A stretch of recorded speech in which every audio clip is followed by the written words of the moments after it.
cannot take it off unless it's not part of the name. We have Muhammad Qasim waiting. Go ahead.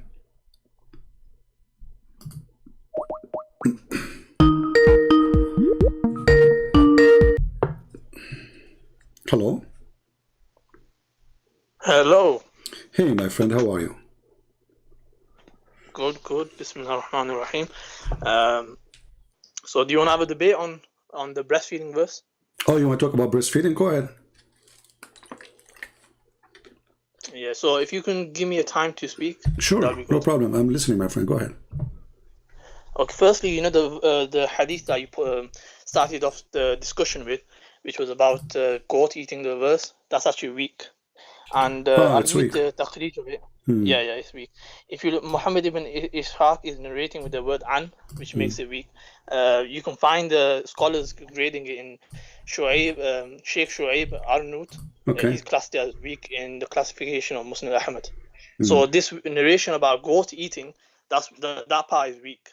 But even let's say if it was reliable, right? I think Darussalam they put it as Hassan. Even if it is reliable, it doesn't take away from the ijma of the Sahaba, the consensus of the Sahaba that the Quran is preserved. So that's one thing. If you want to talk about the breastfeeding, what is the verse? Okay, my friend, what is the verse of a breastfeeder for adult in the Quran then? Like I said, it's weak. It's a weak hadith. So if there is verses given to Muhammad about breastfeeding for adult or not? Not for adult. No. Okay. So no, there's nothing concrete to suggest that there was a verses about so to understand what you are saying, we are listening. You are saying it is weak even though the website says it's good.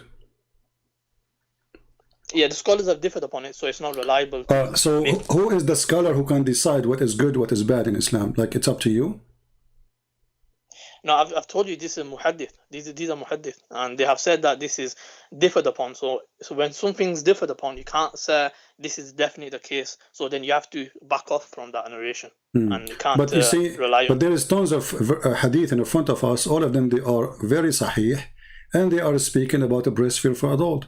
And even Aisha, the wife of the Prophet, she used to order her sisters and her nieces to do breastfeeding for adult before they can see her. Correct? Which hadith is that? Okay, if we go right now and we check out, let us see. If you can give the reference, because I can't see your screen. No problem, I will show it to you.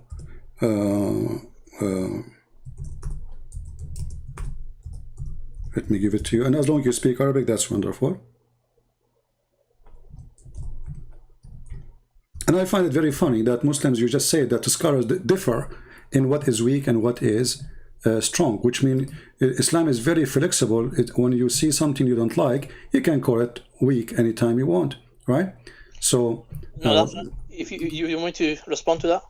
No, you just did. You just said that. Let us see. Let us see. Hold on. Okay, you can go ahead. Respond. Go ahead. Okay, so we have mutton criticism, we have isnad criticism. So when it comes to the narrations, we investigate the narrators, and if the narrators narrating something in an ambiguous way, then we can't. That report might become weak. Also, the text itself, we have to align it with the Quran. If it goes against the Quran or any principle from the Quran, then it gets rejected. So the scholars of Hadith, they investigate, they write this in their commentaries. But how come the scholar of the Hadith they say Hassan there? They are scholars or they are potatoes? Yeah, the scholars, they are scholars. It's just that the general meaning within the Hadith is true. Like, for example, the case of Salim, that's a Sahih Hadith. The Salim. Okay, tell me about Salim. What happened? Did your Prophet order the women to give her breast to adult? Okay, I'll explain that to you. Okay, go ahead. So I've done a video on this on my channel anyway. Okay, no but I'll explain it to you. Okay, go ahead. So the case of Salim, it wasn't sexual. A lot of times you're trying to make it sexual, right? So it was actually anti-sexual because the husband felt like. Just hold on. You said it is anti-sexual, correct? Yeah, that's so right. It is sexual. It's anti-sexual, meaning that it's not sexual. No, it is no. When you say it's anti-sexual, it's meant to solve a sexual problem, correct? No, I'm saying it's against. It's not. Okay. It's not a sexual thing. It's not something that was like the woman, she have a slave in her house, and now he is adult, and the husband is jealous, correct? And now your prophet, he order her, and she is grown woman, old woman, and he is a grown man, he have a beard. And now he is ordering your Muslim sister to give her breast to this man. What that will do? What's that? Why your prophet ordering this woman, Sahla bint Suhail, and you said this hadith is accurate, correct? So it wasn't direct. Firstly, let me quickly run through the hadith. The hadith is because he has this grown man was coming in the house, and her husband, they wanna like he had like a disgust feeling because he's not like the son, he's not a blood relative son. So due to this reason, the wife herself went to the prophet about this, and then the prophet said about suckling. So this suckling wasn't direct. This suckling was not direct because it's haram to have physical contact with a woman. So this suckling was, if you look in Tabaqat of Ibn Sa'd, it's mentioned that she used to pour this in a utensil. It might sound strange. You speak Arabic, right? You speak Arabic. A little bit. I've just learned. Well, the word رضاع من رضع رض الشيء أي مصه. So you have to suck it in the nipples. It can't. رضاع is not a drinking. رضاع is not a drinking. So the Prophet says that رضاع أرضعيه. He did not say give him milk. And the woman, she don't have milk. She's an old woman. She had milk. Why she? Yeah, of course she did. Well, how she have? Show me where it says that. And where you get this from that this is not suckling? It says suckling. So the hadith says suckling, and then you say to me it was not suckling. Does the hadith say suckle him? Yeah, it says suckle, but I'm saying it's okay. Since when suckle him is a drinking? Is suckling is a drinking? Are you listening? I'm listening. Because you are okay. You give me a book of at-tabaqat, no problem. Do you accept at-tabaqat you as a reference too? If I show you from at-tabaqat something, are you going to go crazy and say I don't accept it? Do you accept at-tabaqat book? The Tabaqat Ibn Sa'd has various reports. No. Do you accept it? Whatever I show you from there, you say I agree. Now, are you listening? Some of them are reliable. See, some are good, some are bad. So it's up to you to decide what's good. So you don't. Do you accept him as a scholar or not? Again, the muhaddith, they decide. See, now you see, you are not being, you are not being truthful. Either is accepted as a scholar for you or not. So now listen, let's go back to zero. Did your prophet says don't suckle him? Did your prophet says that? Don't suckle him. Yeah, did he say give him your milk, or he said suckle? He says suckle, like I mentioned to you already. Okay, so you are adding things your prophet did not say. Shame on you. Secondly, did your prophet wife order her sisters to suckle men before they enter upon her? Sisters? Yes, sisters and nieces. No, it's haram. It's only the case of Salim, the wife of the Prophet. They said is very specific to. Are you saying that Aisha was Are you saying your Aisha is a bad woman when she did that? No, she never did that. She never did that. Okay, guys, isn't it him who said that this hadith is accurate? Here we go. This is the hadith. I will post it for you in the chat. You can click on it and you can open it. Everybody can read it. And this is the same hadith about Sahla bint Suhail, and it says there that Aisha, the mother of the believers, she used to order her sisters and her nieces to suckle adult men before they enter upon her. Let me see. Let me have a look at the narration. Give me a second.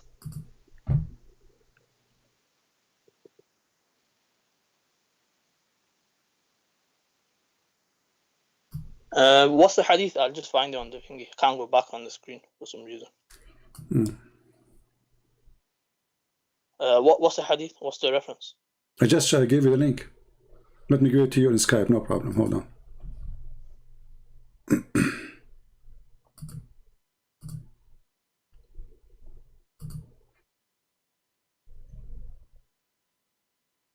I'm aware that Aisha, she had different opinions. She believed that the Aisha, she have wrong opinion, guys. Aisha, she have wrong opinion. Oh, okay. Aisha, she was a bad Muslim. Yeah. So no, it doesn't make them bad. You just said a second ago. You said Aisha, this is haram. You said this is haram. It's only for this women. And Aisha, she will never do such a thing. Yeah, it's haram. So Aisha now she is committing something haram. Aisha. No, Aisha herself, she didn't say that this is a physical contact. It's haram to have physical contact. That's what I said. Guys, do you hear? Hold on, Qasem. Some people they say you cannot hear. Guys, do you hear the sound? People on YouTube, do you hear the sound? Is the sound good coming? Do you hear his voice? Do you hear his voice? You know, it takes a little bit for them to answer. We want to be sure that everybody can hear you. Guys, when he talks, do you hear his voice?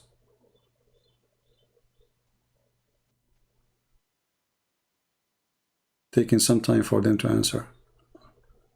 Okay, you hear his voice, right? Okay, so somebody's saying he don't hear. I don't know why.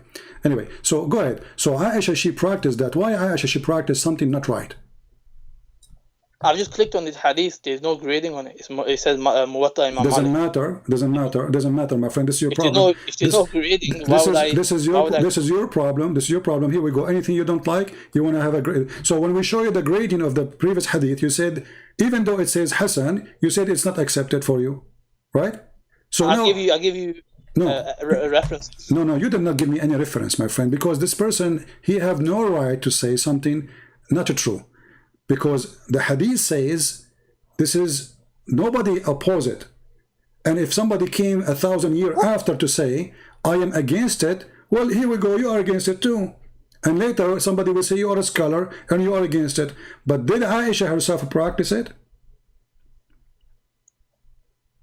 Again, this narration firstly doesn't have any grading on it. Number one, my friend. So why are you Muslims? So are you saying okay? Are you saying to me that you Muslims, you promote lies? If it's not true, it's not going to be there. Don't you agree with me? Why you Muslims? Why you Muslims promote? Let me explain. We have narrations. These are historical reports. So when it comes to hadith, they are like pieces of a puzzle. Some of them, it's like historical reports can be true, can be wrong. That's why we have mawdu. We have different categories, right? We have weak and strong hadith. So we have to investigate each hadith. When it comes to the Quran, we accept all of it. When it comes to hadith, we have to investigate it. So that's one of the major errors. Okay, but those who investigated the one which it says it is good, how come their investigation is wrong? The investigation is wrong because I told you the word an is used. Every hadith the word an used. Yeah, the scholars have mentioned. It says this narration. My friend, every hadith it says an. Even the Quran is an. So this is the most funny argument because an it's mean narrated from. So in order to arrive to us, it have to become from. So you are saying to me because it says from, you don't accept it, but that's mean you don't accept the Quran too.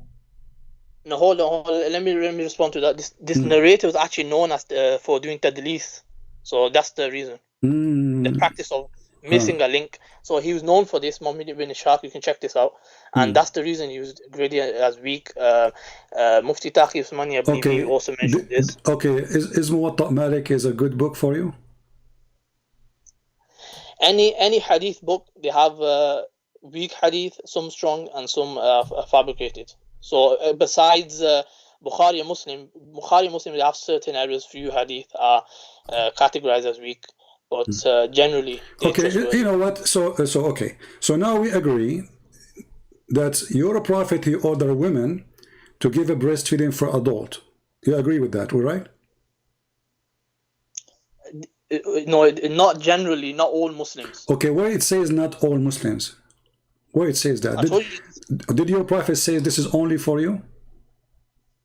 Okay, I can show you the wives of the prophet. They're saying, Salama, the wife of the Messenger of Allah, used to say, all the wives of the Messenger of Allah rejected the idea that one can come. Give me the hadith.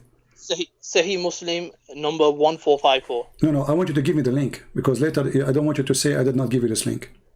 I know the hadith you are talking about, and I'm thank you for giving it to me because now you get yourself busted. Give me the link. You got busted, bro. Yeah, you will see. But, you will see. Huh? It's a hadith you choose, not me. Correct? It's a hadith you chosen, not me. And it's a number you gave me, not me. And it's a link you will give to me, not me. So how you can run from this now? So this is a hadith you agree with, correct? Okay, give me the link. Let me just find it on sunnah.com. In a second, you will wish you never mentioned it to me. Don't worry. Let us see.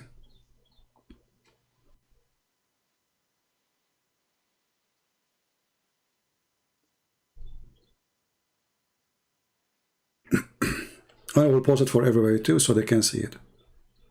Okay, so let me send it.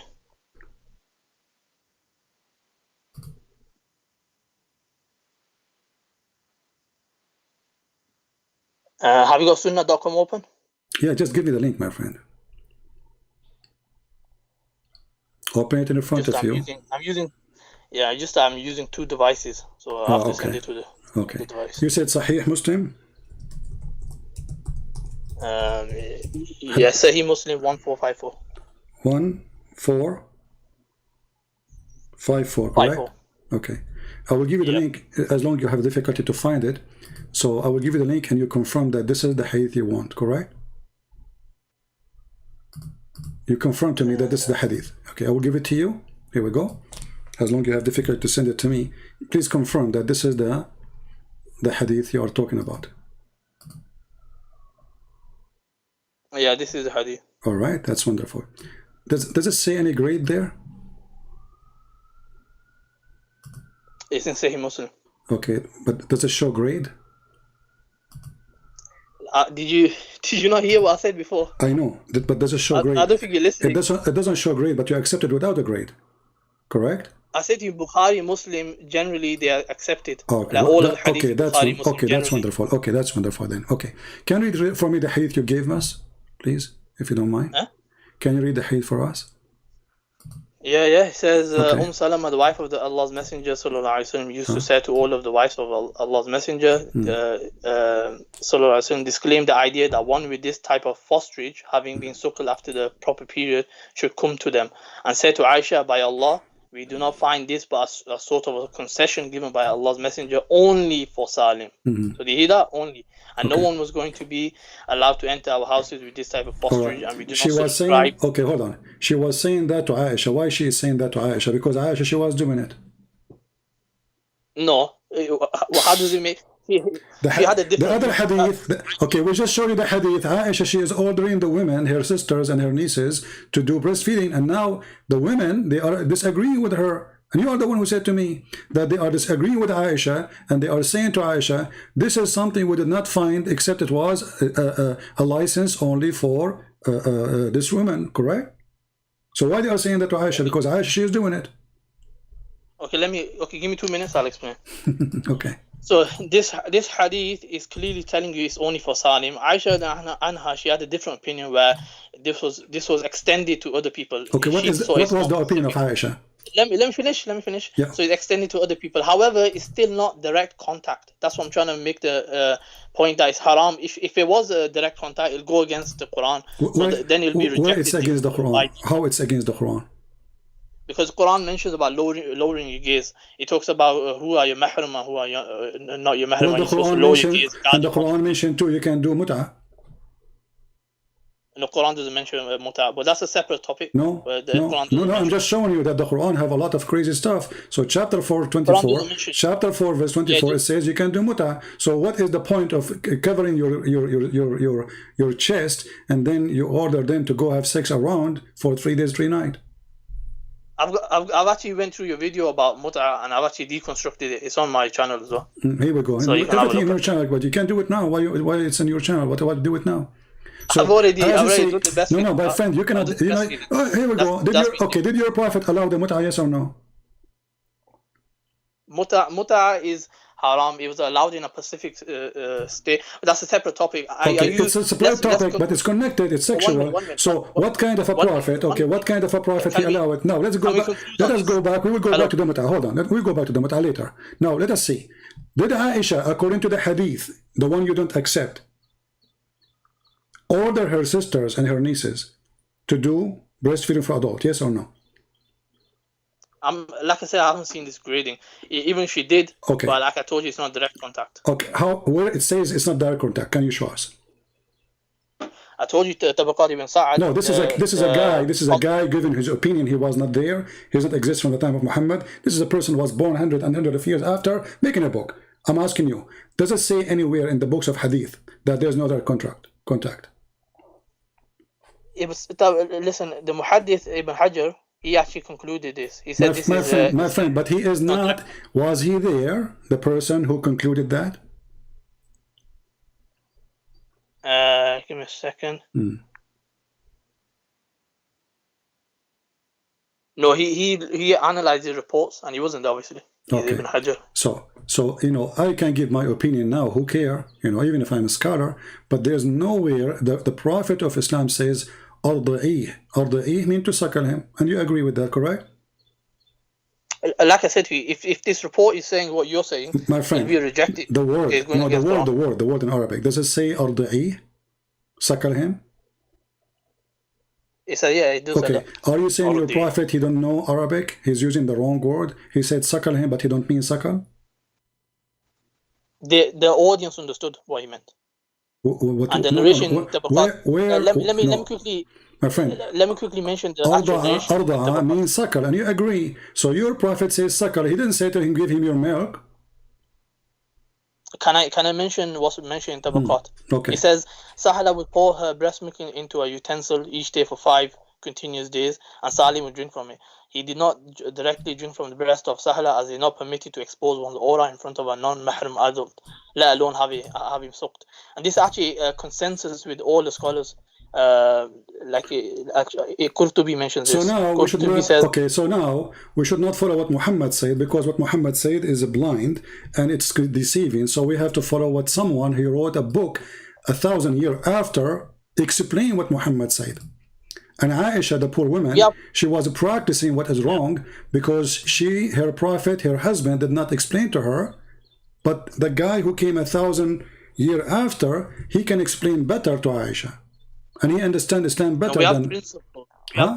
We have usul in whenever we analyze hadith, we have principles. If it goes against certain principles, we reject the report or we analyze it in a different way. So when it comes to this report, the apparent meaning may seem like it's indicating that. I have a surprise for you. Read for me this hadith. And now let us see how you will say this is weak. You know, the game of weak and strong, you know. Is it on the same topic? Yeah. Is it on the same topic? It's about breastfeeding for adult. Exactly. Read it for us. I will put it in the screen and I will post it in the chat for people.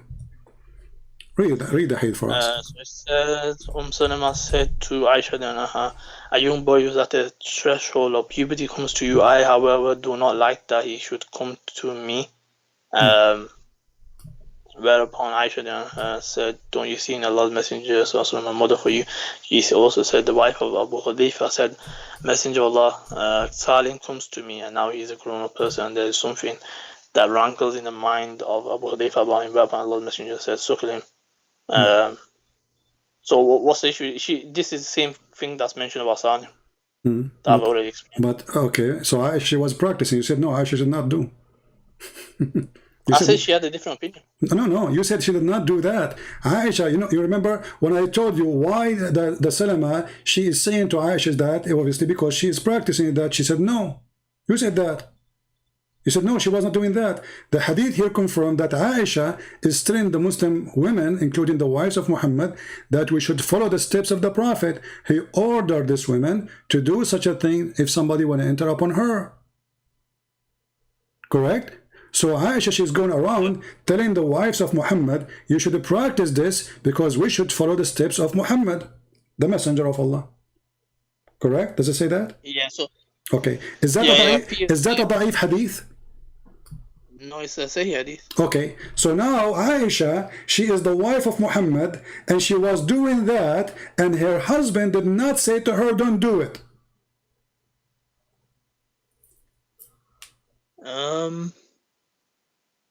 Yeah, like I said, she did have a different opinion. I never come across No. This is not the question. This is not the topic now. She is doing that. She is speaking of that, and Muhammad is not correcting her. And then you get me a book of somebody written a book 1,000 years after, saying that it should not be this way because this is against Islam. So Aisha, first-hand witness of Islam, half of your religion is coming from Aisha. Even your prophet says, نصف دينكم من Aisha, take your half of your religion from Aisha. So now Aisha is giving you half of your religion and you reject. Which hadith is that? Here we go. Let us show you. Half of the religion. The prophet said this. Okay.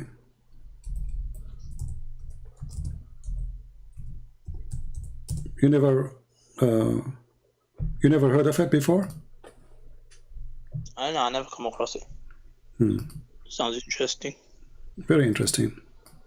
Just to show you here how Muslims, when they see something shameful in their religion, suddenly they dump Aisha, and Aisha, she is not a trustworthy person. When they want, she is trustworthy. She is trustworthy. Oh, she is trustworthy. no, you said you have, you see, you are trying to be polite and say she have, errors. you know, you are trying to be polite, saying that this is her opinion. But this is not about opinion. This is religion, my friend. You cannot say this is opinion, because she is saying, I'm following the step of the Prophet. Here we go. Here it says, yeah, it's her ijtihad. It's her ijtihad that this can be done to, like she thought this was general. But like I mentioned, it's not direct contact. It'll be haram to do direct contact. I've already mentioned this. So it's irrelevant if she had that opinion or not. Oh, okay. So it's irrelevant to do that such contact. Why it was relevant for the women? Her name is Sahla bint Suhail. I'm saying is there's no direct contact. Where do you get this from? Do you have a proof? No, this is not a proof. This is a guy. He is ashamed. Like Mimi Hijab, he says to a Muslim sheikh, "Can I suck your wife's tits?" Because he feels ashamed of it. So now I'm asking you, when Muhammad Hijab was saying that to the Muslim sheikh, and the Muslim sheikh insists that this is about suckling for the breast, and Mimi Hijab, he said to him, "Can I suck your wife's tits?" Why the sheikh, he did not say this is not accepted in Islam? Why he is saying this is what it is? Why you Muslim do not have one religion? Do you Muslim have one religion or not? Why the sheikh, who is this Mimi Hijab, is answering him? Why he is saying no, this is what the Prophet said. And I can show you right now a video by the one who teach hadith, the dean of hadith in Azhar University, saying this is suckling, it's about suckling. Okay, let me explain. What Muhammad Hijab was talking about was Albani's opinion. So he was talking about how it explicitly. Okay, hold on. Did you say Albani opinion? Yeah. Okay, is Albani one of your big sheikhs? He's a Salafi scholar. Okay, no problem. But is he a big sheikh or he is a potato? I don't recognize him as a big sheikh. Okay, so but why this guy Albani is saying you can suck the wife, anyone, like your neighbor wife boobs? Why is he saying that? How he got Islam wrong? Why this religion is so confusing? So each one of you, he tried to make his own understanding and own. It's very simple. Supposedly, your Prophet told the Muslim. He went. For example, Albani has been refuted by many people anyways on his gradings on hadith. Okay, Albani himself, he refuted many too, you know, so you are saying to me, anything is not suitable, we don't accept. Anything is embarrassment, is not accept. Let us go back to the... anything that goes hold on. Let us go back to the hadith which you mentioned about Muhammad. He ordered the woman to give her breast to a stranger. He is adult. Okay. Do you have a proof that she had milk? Pardon? Do you have a proof that this woman, Sahla bint Suhail, she had milk in her breast? The narration itself mentions this. Where it says, show me. It mentions that she suckled him and then the disgust of Abu Hudayfa. It says she suckled him. Does it say that he drank milk? Obviously, if he's going to be suckling, that's what's going to happen. No, men, when they have sex with women, they suckle the nipples of women. Excuse my language. Well, there's no milk. Like I said, there's nothing sexual about this. Okay, hold on. Becomes the mahram. But isn't it, this is about sexual? This is a guy who is, the husband is jealous because there's a man is in the house. So it's about sexual. So your Prophet supposedly by doing that, he will stop the sexuality. Correct? Yeah, exactly. So it's anti. Okay, but isn't it sexual? Isn't it sexual to give women a breast to a stranger? Like I said, she's not giving the breast. Where did you get this from? You failed to show me. I gave you a reference. No, you did not. No, you gave me a book written, long time ago. I have books too. So can you give? So I can show you Albani. So you are the one who mentioned Albani. I agree with it. Okay. So Albani is a scholar too. Is a recent scholar. My friend, all of them they are recent compared to my friend. All of them they are recent scholars compared to Muhammad. As example, Ibn Kathir came 800 years after your Prophet. So he's a recent scholar. He's not an old scholar. He's not from the time of Muhammad. So how come you take him? So if you don't accept recent scholars, then you don't accept all the recent scholars, including the one you mentioned. All of them, they are not from the time of Muhammad. That will make them recent scholars. Okay, so now, okay, let me respond to you. So you are saying to me there is no proof of what you are saying. What we have is hadith is confirmed to be Hasan or good, that it is, yes, that the Prophet, he received verses of a breast feeding for adult. And you are saying to me the hadith about the goat ate it is not true, but there's no proof of that. Muslims are ashamed of it, but they cannot, defeat it. Because simply it's an opinion. Okay, can I respond? Okay, go ahead. So Albani's opinion is rejected because it's regarded as like a singular or shadh opinion. So it's something that goes against that consensus. So that's the reason his opinion would be rejected. I've mentioned already, like the Muhaddith Ibn Hajar al-Asqalani, he's also concluded this based on the narration of Tabaqat ibn Sa'd. Do you accept Ibn Hajar? Yeah, I've accepted him, yeah.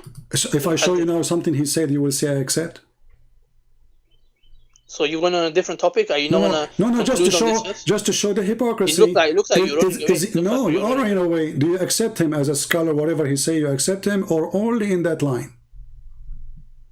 Oh, show me what he said. No. Do you accept him, whatever he say? I want your promise. We have to analyze each report. See, here you see the hypocrisy. So he is a scholar when they want, he is a dummy when they want. So even the scholar you mentioned to me, you don't want him no more. Same for all of them. So do you accept them or you don't accept them? You don't. Do you accept Ibn Kathir? Do you accept Ibn Kathir? Do you accept Ibn Kathir? Let me finish. When it comes to Ibn Hajar, when it comes to grading, he's an expert in grading. So if you want to show me a grading that Ibn Hajar is doing a grading on, I'll accept the grading on. If I show you something, opinion can be rejected. Okay, his opinion can be rejected, but isn't it his grading is opinion too? No, his grading is based on biographies, and he analyzes it. No, his grading is based on opinion, because all of it is opinion. I say I don't agree with this because of this, because this is opinion. Someone else here different opinion. Now listen. So you're a prophet. He come with something which is unacceptable. A woman, she is grown woman, asking her to give her breast to adult man. You said it is not direct contact, which is very funny to say because no proof of it, because the word in Arabic is suckle. No, you gave me no proof. The word in Arabic is suckle, and suckle you have to suck. If you don't accept the proof, that's your choice. No, it's not about me. Even your scholar don't accept it because it says suckle him, does not say drink her milk. The word is suckle, and you agreed, correct? I told you how it was done. How is the suckling? No. Okay, can you show me hadith about how they do it? I've told you already. No. Show me where hadith says that the woman, she used to take milk from her breast, put it in a cup, and give it to the man. I gave you references. No, you did not give me. No, you did not give me. No, what you gave me, it doesn't say what you are saying. It says that obviously it is not about suckling, it is about not direct contact, correct? But there's no proof. Do you have any story of a woman, or this woman, Sahla bint Suhail specifically, that she put milk in a cup and she gave it to the man? Yes, where? Show me. Al-Isaba, volume 4. No, yeah, okay, give me the link. Give me the link. I will post it on screen. Everybody will laugh. I'm giving the reference. You can find it yourself. No. You give me the link because I want to put it on the screen. I'll give you the reference, and then you find it if you want to. Okay, why you cannot give me the link? I have a scholarly site where I've taken this information from. What? I've taken this information from a scholarly site. No problem. Can you give me the link? You just said you just said site. The link to that. You just said site. Yeah. Okay, give me the site. Yeah. I'll give you 1 minute. Okay.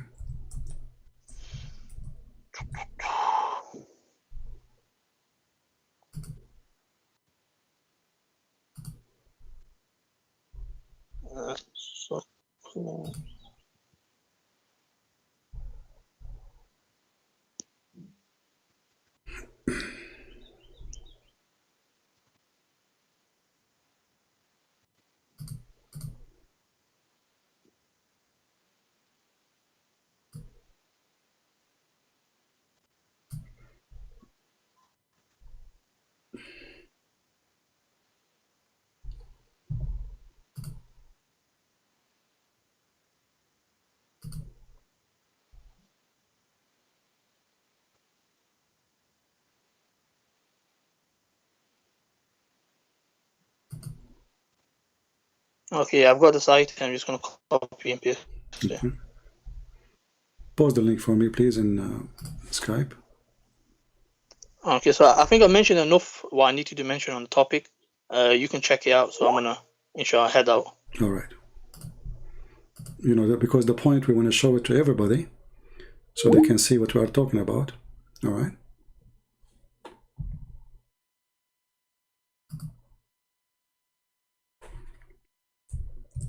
Okay, I'm going to put the link in the front of everyone. Give me a second. All right.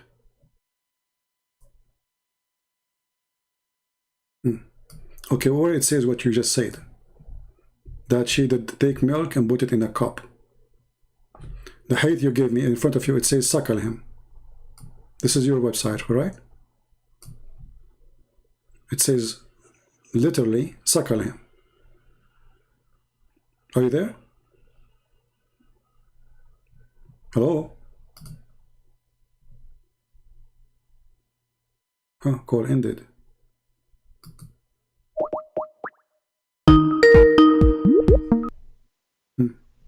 Hello. The website you gave me, it confirmed what I said. It says here, I have suckled him. Read it. This is the website you gave me. Okay. I have suckled. I'm aware. Does it say I have suckled him? Yeah, you scroll down. If you scroll down. Okay. No, but does it, my friend? Okay, no problem. Does it say I have suckled him? Yeah, it does. Okay. So why she is saying I have suckled him when it's not suckling? That wording was used, however, what was meant by it was. Okay, so the word was used. Okay, now where? Okay, if we scroll down, where it says that she, where is the story? Where the reference that she put milk in a cup? Where it says that? Look, search the word tabaqat, you'll find it. Ah, here we go. Tabaqat. No, because you need to the word tabaqat. They can type it different way. Everyone tabaqat. Let's see. Tabaqat. Shall I take a screenshot? Here we go. It's narrated in Ibn Sa'ad elsewhere that Sahla would pour her breast. Okay, but where he got this from? There you go. But this is what he's saying. He's a liar unless he prove it. Do you have reference that she did that? Look at the end. Listen. How? No problem, my friend. Ibn Hajar, Ibn Potato, Ibn Tomato. No problem. Where they got this from? Where they got this from? It tells you there what book it is. No, give me the hadith. It have to be a hadith. Because they themselves, they have to get it from somewhere. So you said to me, someone who said... That is a hadith. Where is the hadith? Give me the hadith. What are you talking about? Where is the hadith? It says narrated in the Sa'ad, the Tabaqat of Ibn Sa'ad. But this is the book written now. This is not the hadith. This is not the hadith. This is his book. This is what he said. That's the narration. No, this is what he said. He said that. This is what he said, Ibn Sa'ad. It was narrated by Ibn Sa'ad in his book. Exactly. And the narration's there. But this guy was not there, and he is not from them, and he was not exist in the time of Muhammad, and he came hundreds of years after. So now I wrote a book, it says it's narrated by a Christian prince. I mean, come on, but Christian prince, he was not in the time of Muhammad, he came hundreds of years after. So when he come with such a knowledge, he got it from where? I don't know, I have to go to the source. See, here we go. So look what happened to you. We show you the original reference says suckle him. Even in the same page it says I suckled him. And you don't want to accept the word suckling to be suckling because it's very embarrassing. And now you want to accept a person who wrote a book 1,000 years after saying, she said suckle him, but obviously this is going to be true. I just checked. Ibn Sa'ad is from 230 after Hijr. He My died friend, even if you see, you Muslims, you have a lot of hypocrisy. You say that the book of John written 60 years after Jesus, and you don't accept it because it's written 60 years after Jesus. But the book speak about Jesus 600 years after by Muhammad. You accept, and now you are saying to me, now you are saying to me, going to talk about the Bible? Now you are saying to me, no, we don't talk about that. No, just to show you the hypocrisy. You said how many years after this guy? You said how many years after the guy you mentioned? How many years after? The Bible will contradict. No. How many years after he came? 100. He was born in 168 after. Okay, but isn't Al-Bukhari is after? Yeah, Bukhari. So how do you accept him? What do you mean? Al-Bukhari is a person came 200 years after Muhammad. How you accept him to be Sahih? Why you jump into a different topic of hadith? We are not different topic. The hadith says suckle him. You failed to give me a proof that he did not order her to suckle. The hadith I said suckle him, and she said I suckled him. She did not say I pour some milk in a dish and I gave him a drink. Why you are lying? I gave you the reference and the guide. No, this is not what happened. This is not what happened. This is a guy is saying that. Do he have reference for what happened? He's mentioning the narration. Ibn Hajar. He's a. But this is a scholar who is giving his opinion. So now listen to this. Okay, listen to this. I finished. I've explained. No, okay, listen. Okay, now the woman. Okay, no, hold on. The woman, I will go with you just for the sake of fun. The woman, she gave the guy a milk in a cup. The man, he drank the cup of milk. What happened? Became mahram. If I show you a fatwa, it says that you can marry a woman even if you suckle her milk, as long you are not doing that when you are a child. What you would do? So what? Okay, let me explain this. Do you want me to explain it or no? No. I want you to answer me. Is it true that this is one? Yeah, I am going to answer. I'm saying, are you going to give me time? Okay, go ahead. Okay, so this case, what they're talking about is the case of Salim. They're saying it's specific for Salim, so he becomes a mahram. But when it comes to anyone else, even if you drink the milk, they don't become mahram. Look at this religion. Allah, He created a rule. This religion's got plenty. This is a religion. This religion got plenty. Created a rule. Allah, He created a rule only for one woman. Only that man will be forbidden for her. The rest of men, no. That means this is hypocrisy. That means this milk can do nothing. Hold on. So you are saying to me now that having milk from a woman in the time when you are old, that will not change the fact that still you can sleep with her, correct? When it comes that particular rule is no longer applicable. How come? It's been abrogated. Where? I've already told you the wives of the Prophet mentioned this. Where? No, you just said it's abrogated. Did you hear what I said? No, you just said it's abrogated. Where? Did you hear what I said? I heard. You are the one who said. You are the one who said it's abrogated. So it have to be in the Quran. Show me the verses which abrogating this rule. Abrogation doesn't necessarily need to be in the Quran. It can be also in a hadith. Okay, so guys, did you hear this? Did you hear this? The Muslim, they don't follow the Quran because the Quran is not the book of guidance. It is in the hadith. Show me the hadith. Did you? Oh my days! Look in the reference. I sent you the link. No. Give me the hadith. Show me the hadith. It's abrogating the hadith. You said that this is abrogated. It's you who said the word abrogated, not me. Show me. I've already told you. No. Where is the hadith? Where is the hadith? It's abrogating this hadith. In the hadith, it says it was only the wives have said it's only for Salim. My friend, you just said it's abrogated. The wives of Muhammad. Okay, are you Muslim? You follow Muhammad or his wives? We follow the companions. So if there's a consensus on a matter, follow the companion. What the wives are companions. That's wonderful. So Aisha, she is one of the companions. And she is the most important companion. So how come you don't want Aisha no more? At the same time, my friend, you said to me it's abrogated, so it have to be abrogated by your prophet. Show me the hadith. It cannot be abrogated by the companion, correct? It have to be abrogated by... Okay, so I'm gonna go now. I've explained what I need to explain. Take care. Do you have the hadith where it's abrogated? Where is going? Guys, did he say abrogate and he hang up? It's abrogated. Okay, now we have a bigger problem. Because now we have to find the verse which is abrogating this.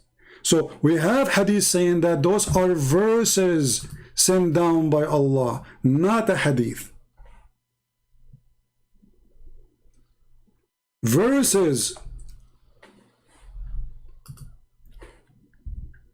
And he is the one who says it's abrogated.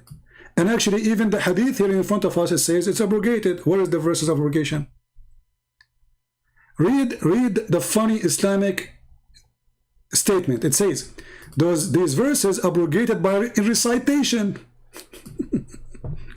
And now it is 5. Okay, what is the verse for 5?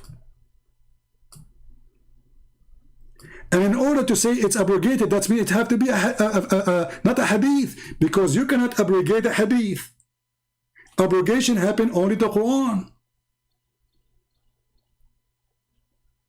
So Aisha practiced it. Aisha confirmed that those were verses. The rank of the hadith says Hasan, which means good. For them it's bad. Why? Because it's embarrassing. And look what he just said, priceless. He said, this is a rule only given for that woman. Show me. Where your prophet said this is only for you? Since when, Muhammad, he say only this is for you? Show me.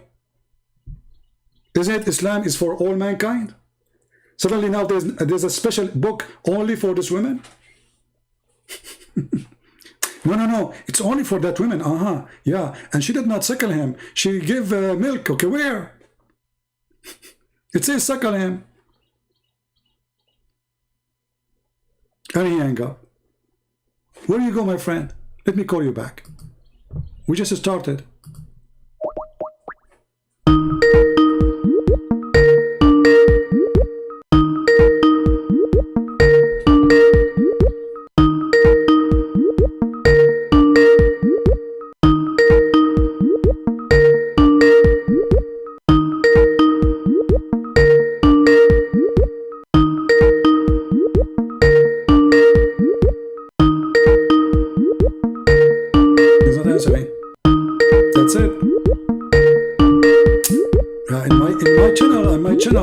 In my channel, I refuted you on my channel.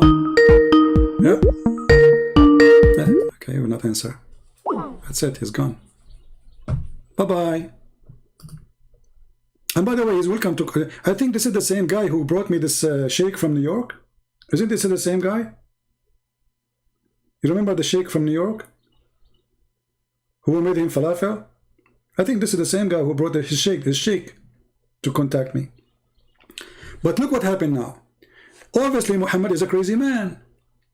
Because he said that if a man, he drank a milk from a woman, that will not still forbid him from having sex with her. So what the point? What the point then? Do you see the stupidity? He is the one who mentioned this. And actually, I have the fatwa in front of me. Ultimate farm potato, get lost. You know, stupid kids. We want people who, men, not kids. Idiot.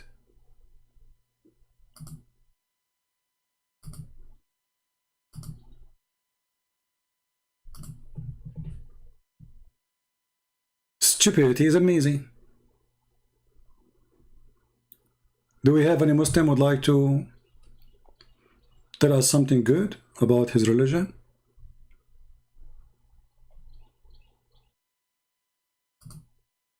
As long that will not stop the man from being able to have sex with that woman. So what the point of this? Why he did that?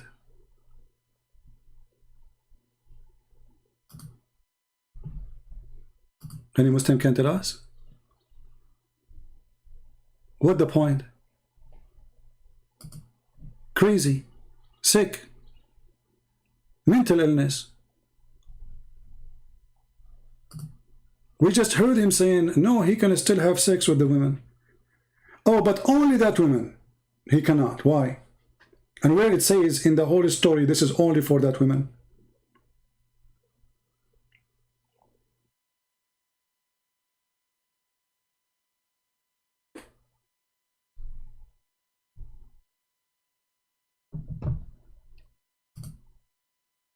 Actually, the answer of Muhammad about that a woman she have to suckle an adult man, proven to us again that Muhammad is making fun of his people. Because this is stupid. And because today they are ashamed of what their prophet taught, they don't want to accept it, so they say, oh, he did not mean suckle, but the hadith says suckle.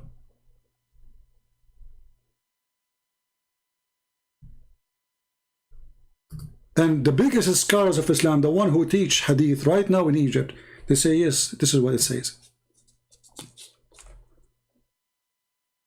If you search right now, adult breast feeding fatwa in Google,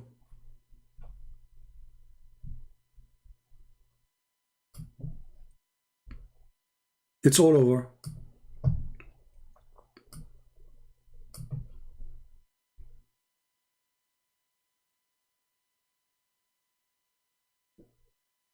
The head of the Azhar University, the head, those all the sheikhs who graduate, like they are proud. I am graduated from Al-Azhar University. Not me, I'm saying they are proud. Okay, the head, the one who teach them, the one who made them sheikh, is the one who issued a fatwa that a woman, she go in the bus, she should breastfeed everyone there. They have interview with them actually in TV. So the woman in the TV, she said, are you saying to me I have to suckle all those people who work with me in the studio in the TV? He said, yes.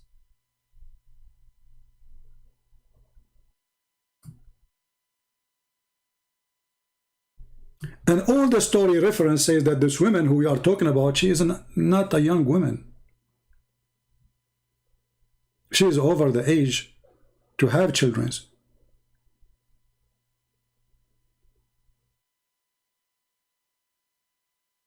So how she can suckle, and suckle what? There's no milk.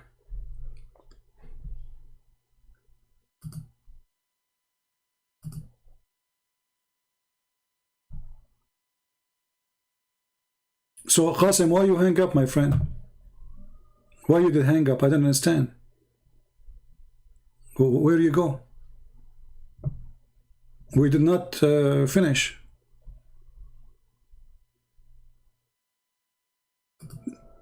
Can you come back on Skype?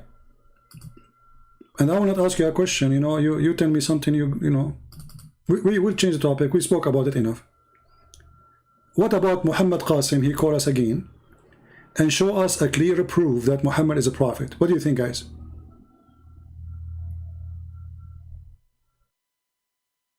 Can Muhammad do that?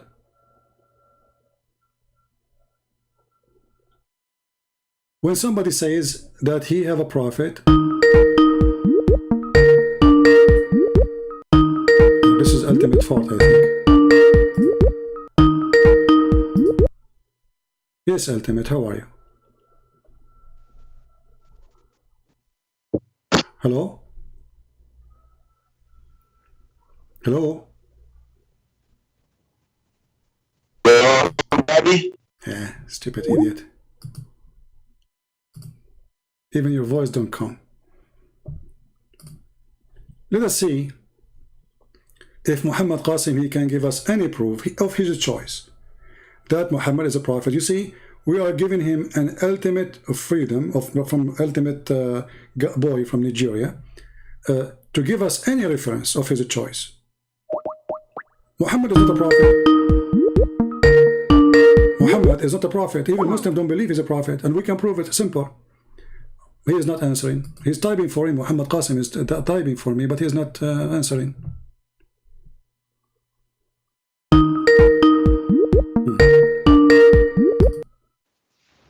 Hello? Hello, yes? Yes, my friend. Do you hear me? Yes, you're a Muslim? Yes. All right, what do you like to say to us? I was saying, I don't know if you heard me, if there's any proof that Muhammad is a prophet? First of all, who are you? Who are you? You are calling me and you're asking me who are you? No, I'm just... what do you want me to say? I want you to tell me how you believe Muhammad is a prophet. What makes you believe he's a prophet? Because I read the Quran and okay. I have, you know, come to the conclusion that he's a prophet. Okay, help me to get the same conclusion you got from the Quran, as you said. How? What is the conclusion? Or how you get the conclusion in the Quran? Because in the Quran, yes, you have a lot of narrations too, and for example, you have the people of Moses, the people of a lot of prophets, and the main message is reiterated over and over again. It is to to worship the true God and to not obey the evil doers. And when I read the Quran, I found this pattern and I concluded this is true. All right. So the Quran forbid you from doing evil? Yes. That's really strange, because what I know that the Quran order you to do evil.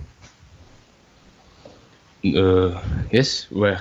Okay, let me ask you, is having sex with the children is evil or not? It's evil. Okay, did the Quran order you to have sex with the children? No. Okay. I think not. All right, let us see if this is true or not. So if we go to the Quran right now, and I will give you the verses so you can read with me. All right, and this is verse number 4 in chapter 65. Okay, wait. Okay. This chapter talking about divorce. This is the chapter of divorce. Talking about divorcing children's. You're talking about Surah Nisa? Yes. No, chapter 60. no, sorry. Chapter 65, not Nisa. Chapter 65 at Talaq. Divorce chapter, verse number 4.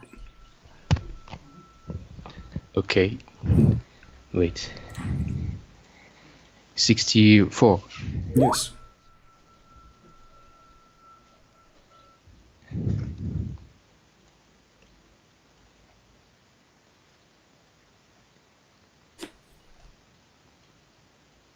What verse? Chapter 4. Chapter 65, verse number 4. Okay.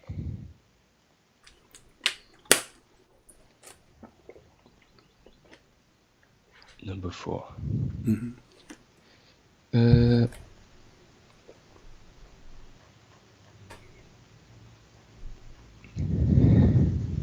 Yes, I have it.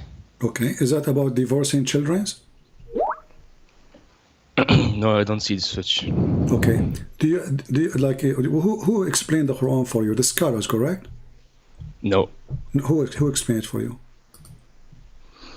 If you read it logically, you don't need any explanation. Oh, okay. I like the word logically. So why you Muslims have tons of tafsir books then? If there's logically, because no, look, in the first century of Islam, the Muslims they were doing great. Did they not? They were winning. They were what? They were what? They were winning all over the Middle East, the battles against the Romans, the Persians. Okay. That's history. Okay. But later on, they failed and they got destroyed up until today. Okay. Isn't that true? Yeah. But how come? It is because in the first century of Islam, the Muslims were following the Quran logically. Great. But you know, the Persians, when they lost, they were not just waiting for the Muslims to do whatever they want. They had a plan, and their plan was to invent So my friend, literature. Okay, what you just said now, that the first generation of Islam, those are the good Muslim, correct? Yes. That's why you don't have any hadith. Okay, no problem. This is Ibn Abbas, the cousin of your prophet, and your prophet named him to be the scholar to explain the Quran. Look what he says. But those who have, hold on. He says those who have no administration because they are too young. Do you see it? That's a wrong explanation. But this is Ibn Abbas, and you are the one who told me that the first generation of Islam, they are the true Muslims. Who is Ibn Abbas? Who is this man? The cousin of your prophet, and your prophet named him to be how do you know that? Because this is what your Muslim says. This is the cousin. Yes, but when was this hadith written? How many years after the death of the prophet? Well, maybe a week after. I don't know. No, this it was 300 years. He lived. No, just 300 years after the death of the prophet. Okay, but all the hadith is collected hundreds of years after the prophet. So you accept? Yes. You don't accept any hadith?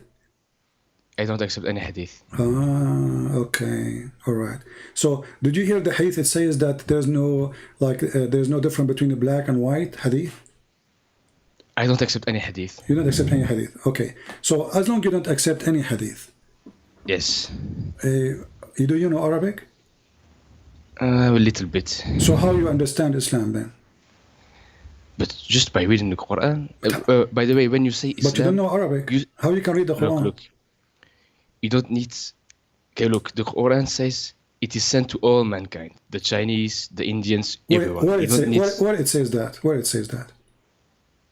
Rahmatul lil alamin. It says it's all mankind. No, he's talking about Alameen is talking about genie and human, and the human are the Arab. Let us go to the Quran.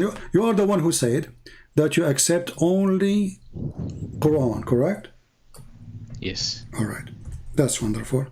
So in the Quran it says Allah will not send a book or a messenger unless in the language and the tongue of the people. Does the Quran says that or no? Yes, and it did so. It sent to the Arabs, and the Arabs understand it. So how this is a book for all mankind if it says only I will send to people who speak the language? Because God knows that people will translate it to other people to spread the message. No, read carefully. It says here, we sent not a messenger except to teach in the language of his own people in order to make things clear for them. Okay, so the things will not be clear for you unless Allah He send you a book in your language from a prophet, or a prophet he is from your people. The Quran saying that and confirming He never sent anyone. This is in the time of Muhammad, including Muhammad. So how Muhammad can be a prophet for you when you are an Indonesian person? Are you from Indonesia? No. Where are you from, if you don't mind? I'm from Belgium. Belgium, okay. Yes. Where are you from originally? My parents from Morocco. Oh, okay. So, okay, Moroccan are not Arab. I didn't speak Arabic. So the Quran says... Yes, they do. No, they do speak the Arabic you speak today is not Arabic. Come on. It's a dialect. Come on. You know. But and Moroccan are not Arab. Moroccan are, they are not to do the Arab. The Arabic yes, you buy. Yes. Okay. Okay. So now the Quran confirm, and you are the one who said I accept only Quran, that we never send a book except in the tongue of the people and in the language of the people, and the prophet have to be from the people. So how Muhammad is a prophet for someone from Indonesia? Can you show me this verse, please? Chapter 14, verse number 4. It's on the screen. Chapter 14, okay. I will look at it. And even the Quran make it clear in order they might understand. Yes, because obviously God cannot send every language to, He has to choose one language. No, so that the people it says the can opposite. understand. No, my friend. It says the opposite. It says Allah will not send a messenger, and He did not send a messenger except to teach in the tongue and the language of the people, and He have to be from the people. So you're saying the opposite now. So in India, there's at least 400 languages. So in order for Allah to send Islam to Indian, He have to send 400 messengers, and each one of them have a book in their language. Just for India alone. Yes, that's a good point.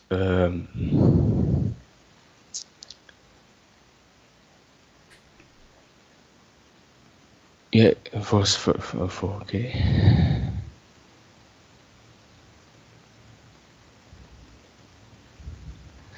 But in the verse it says that He might make plain. For me, the Quran is plain. I understand it. No. It says they might understand. So they might understand. So Allah, what confirmed for us, my friend, here, that Allah sent not. Does it say we sent not? It says messenger. Okay, we sent not. Prophet was a messenger and a prophet. It doesn't matter. No, he's a messenger. Messenger. No, I distinguish. You see, this is funny when the Muslims they say messenger and the prophet, because a message from who? It's from everyone can be a messenger. Okay. I can be a messenger. You can be a messenger. Everyone can be a messenger. But isn't it all the message coming from God is unknown? Look, the message. Look. Is it known or unknown? So if God now give me a message, and now that make me a messenger, okay. If I then say to you the message, do you know the message of Allah without me? No. I have to say to you what He told me. So a messenger is a prophet of Allah because he go to you, he prophesied to you, he says to you, I warn you, judgment day is coming. So he's prophesying about judgment day. So a messenger, he have to be a prophet prophesying in the name of God. It's not his prophecy. It is no. A messenger is someone who has a message. Okay, my friend, let us go with you. Okay, is Muhammad a messenger or not? He is. Okay, the verse says we send not a messenger, correct?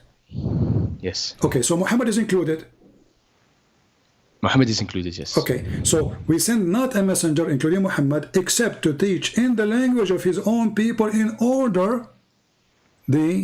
to make it clear for them. Yes. So he have to be from the people, and the book have to be in their language. So the Quran cannot be. No, not the book, not the book. It doesn't say the book. It says. It says a messenger in their tongue. It does not say a book in their tongue. Okay. What the message in which tongue? A messenger, it says. Okay, the message in which tongue? It can be every tongue. No, it says in the tongue of his own, in the tongue of his people. This verse it says every people. Okay, when Muhammad was teaching, did he teach Quran or he was not using Quran? Look, just let me explain. Is the Quran is part of the teaching of Muhammad? No, it's teaching of God. Okay, and who is the one who gave you the Quran? Jibril, the angel. And Jibril gave it to who? He gave it to a man called Muhammad. Okay, and Muhammad gave it to you, correct? No, he don't. I never saw Muhammad give it to me. No, he's dead 400 years ago. Okay, but didn't he give to grandfather and then gave him to you? No. He had the message he shared with the people around him, and the people they were Arabs. So Muhammad he shared the message with the people. What the message is? It was the Quran. Yes. Okay, so this is what the verse is saying. Muhammad, he is a messenger, and one of many messengers we send, but none of them we send except in the tongue of his own people to make it clear for them. So Muhammad, he cannot be a messenger for someone from Morocco. Because he cannot be a messenger for... No, yes, true. But he can be a prophet for someone else. No, he cannot be a messenger. If you can't be a messenger, you can't be a prophet anyway. So you cannot... No, that's not true. Because, that's not what I believe. No, because you cannot be a prophet without delivering a message. No. You can be a prophet. Can you be a prophet without delivering a message from God? No. You cannot. Okay, but just look. Muhammad, he had a message. So he shared the message with his people. Okay. His people was of the same tongue, Arabic. But their people, so whoever received the Quran, he shared it elsewhere with another people in their tongue. So it continued. So it has not to be Arabic. Who said that? But the verse does not say it has to be Arabic. No, it says. Here we go. It says the messenger has to be in that tongue, not the message. We will show you different verses, no problem. The Quran confirms it have to be Arabic, and it is for the Arab. Look, it's very simple. Muhammad, he sends the message My friend, in Arabic. It's very simple. You don't know. You know what I'm talking about. It says, "Inna anzalnahu Qur'anan Arabiyyan la'allakum taqilun." Okay. Yes. So you have to learn Arabic. We send it to you. We send it to you in Arabic, so you might understand. Okay. So now, because Arabic is a coherent language. It's a logical language. It's not like any other language who has a lot of inconsistencies. The Quran, the Arabic does not have inconsistency. Okay. Well, the name of your God is wrong. The word bism in the Quran is full of Arabic mistakes. But let us go here. It says a book where 4 verses are explained in details in Arabic. Does it say that? Yes. Okay. Is the Quran explained? Yes. Okay. Explain to me chapter 65 verse 4. 65 verse 4. The one I gave it to you first time. Okay, wait. Verse 4, okay, At-Talaq. So, verse 4, and for such women of despair of menstruation, if you doubt, their waiting period shall be 3 months. As well as for those who have not menstruated, and for those who are bearing, their waiting period shall be till they lay down their burden. Wonderful. And whoso is prudent, fear of God, he makes for him of his command ease. Wonderful. So the Quran confirmed in chapter 41 verse number 3 that the Quran is self-explained book. Wonderful.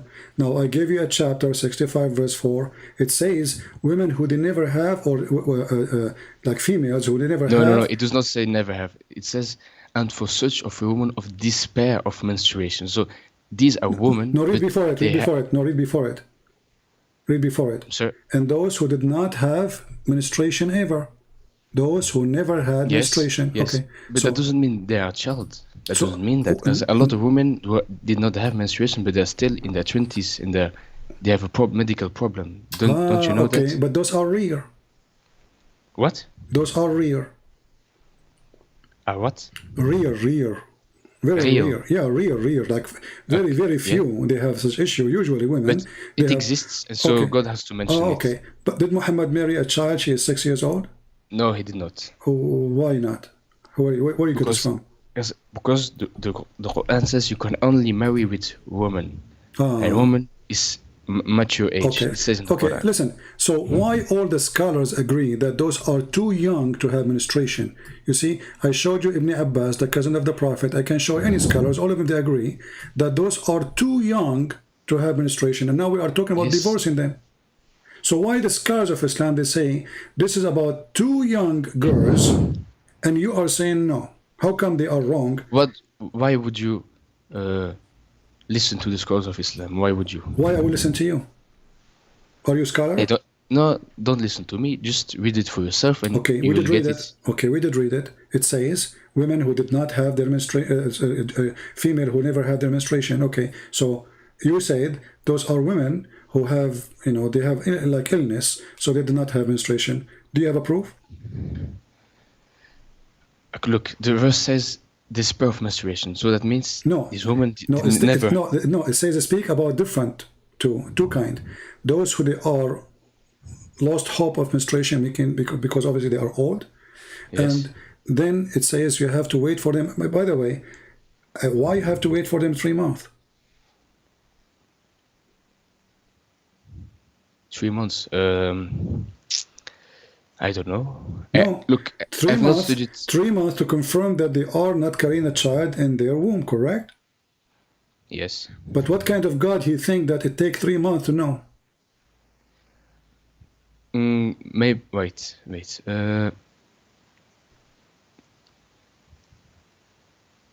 Well, I don't know why it's 3 months. Because it's wrong. I don't know. Because it's wrong. You do not need to wait 3 months to know. Why is it wrong? But who do you? The woman, she have her period. That's it. That means she is not carrying a child. That's it. You don't need to wait 3 months. 1 month, 2 months. That's it. 3 months. This guy Muhammad is stuck with number 3. So the verse here is speaking about having sex with the children and divorcing children, and the hadith confirmed that your prophet married 6 years old girl. No, and this is evil. I don't. This is your interpretation. This is your reading of it. This is not my interpretation. No, this is your interpretation. Yes. See, this is Ibn Abbas. This is Ibn Abbas, my friend. Yes. This is Ibn Abbas, and this is he is the cousin of Muhammad, and he is the one saying there's women because of their old age they don't have menstruation, and there's girls who they are too young. That's why they don't have menstruation. And now we are talking about what? Divorcing them. So you marry them when they were 1 day old. Because now divorcing them, we're talking about divorcing them, and yet, even in the time of divorce, still they don't have menstruation. Look, I don't agree with the interpretation of Ibn Abbas. I don't agree with it. Okay, let us forget about this. Can you give me something in the Quran will make me Muslim? So something in the Quran that make me Muslim. Like, let us say you saw me in Belgium and you are a Moroccan person, you want to convert me to Islam. How you can convert me to Islam? Help me. What you will say to me? Do you promise me virgin, like I will have a lot of sex in heaven? No. Why no? Why no? I'm sorry, can you repeat? If I met you in Belgium and I am a Christian and you want to convert me, are you going to come to me and say... I don't want to convert. No problem. We are just have a conversation, my friend. No problem. So, are you going to promise me women with big boobs to convert to Islam? I'm going to promise you eternal peace. Why you will not promise me boobs? But why you don't promise me? Why you don't promise me? Why you don't say to me, convert to Islam and get women with big boobs? Why? What's wrong? That's not wrong. I can say that. Okay. Okay. You can. So, did your God promise you women with big boobs if you convert to Islam? Yes. Is that good? Is there anything wrong with women? No, nothing wrong with the women, but there's what's your point? Actually, where it says there's women, do you see the word women in the verse? It says kawaibun atrab. There's no women. It says big boobs. There's no women. Obviously. What is the women? Where is the word? What verse you talking about? Surah Rahman or what? Chapter of An-Naba, chapter 78, verse number 33. 78. In the translation, they put the word women, but in Arabic, there's no women. So now, why does God, he promised me, if I believe in him, he will give me big boobs? What is the connection between Allah? Let me read the verse first. Yeah. 78 you said, huh? Yeah. Verse number 33. 33. Okay. Well-matched maidens with swelling breasts. Their breast is swelling? I don't know what swelling means. Swelling is mean like you hit something with the hammer, or like you close the door of the van on your finger, it will swell. You know, it will become big. So their breast is swelling? It says... What translation you are reading? It's not very known. Well, okay, give me the name. Maybe I can find it here. His name is Sam Gerrans. I don't know who's this guy. Okay, so swelling the breast. Allah will give you women with swelling breast. Why? What is the connection between Allah and breast? Believing in Allah and breast? Because in life, what do men like? Oh, what men like? You tell me. What men like? Big breast? What do you like? What do you like? I like women to leave me alone. I don't want to go to heaven and find women there. I'm running away from them. So now you are saying to me that what make you believe in Allah is big boobs? No, I'm saying what makes me believe in Allah is that in this life you have tests. You have to overcome these things. You have to overcome what? Your God, Allah, actually is making you more... Overcome the shaitan, obviously. The Satan. Well, shaitan is the one who tempt you, right? He what? Shaitan is the one who tempt you, correct?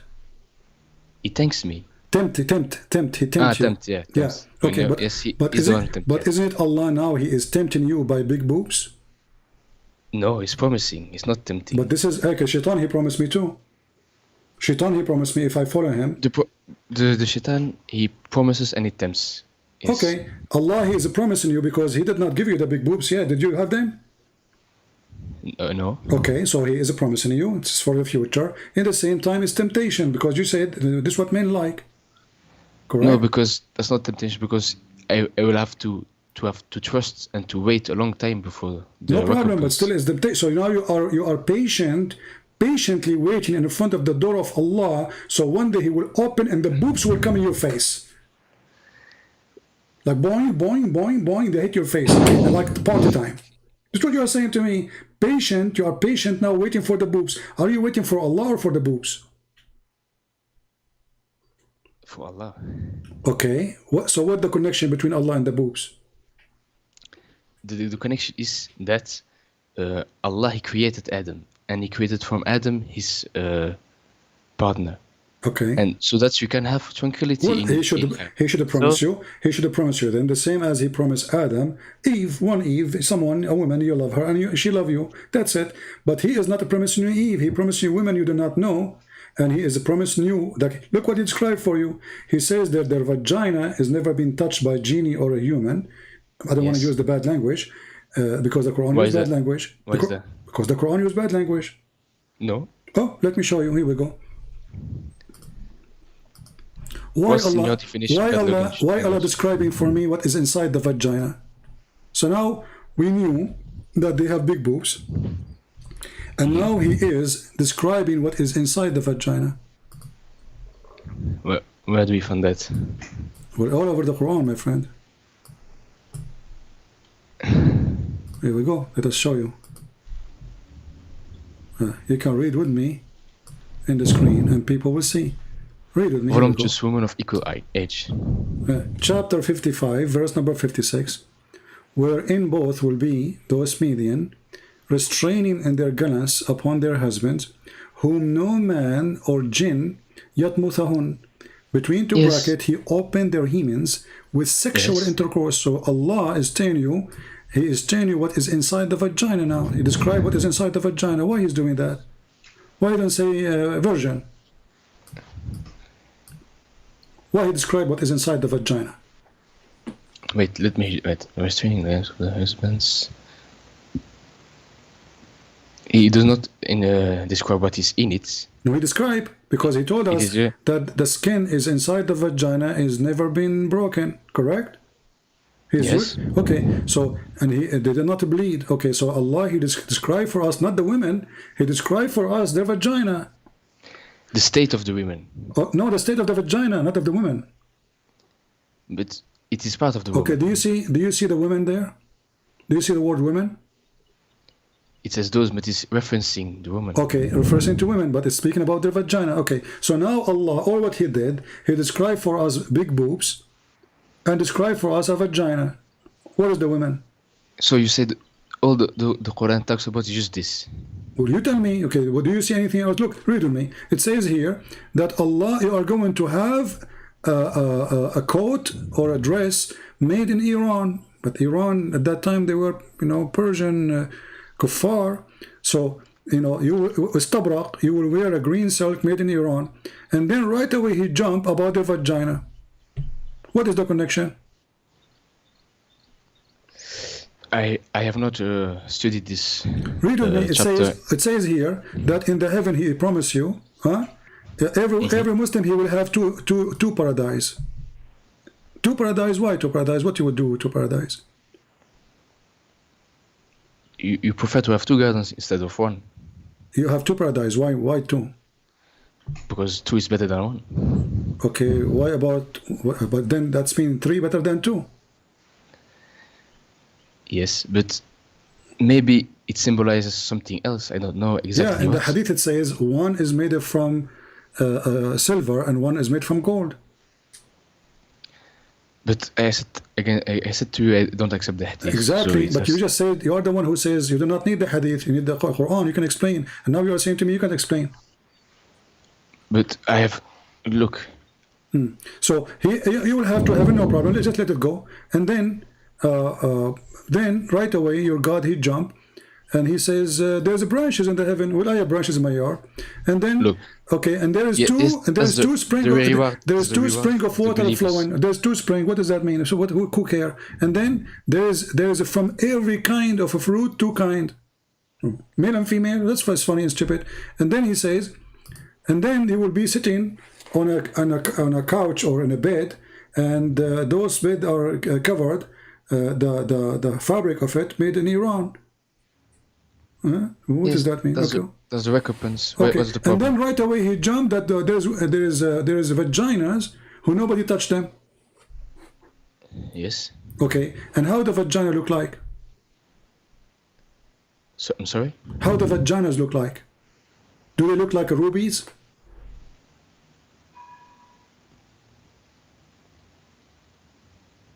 Look, the Quran just says if you behave. My friend, the vagina, forget about this. I'm asking you now.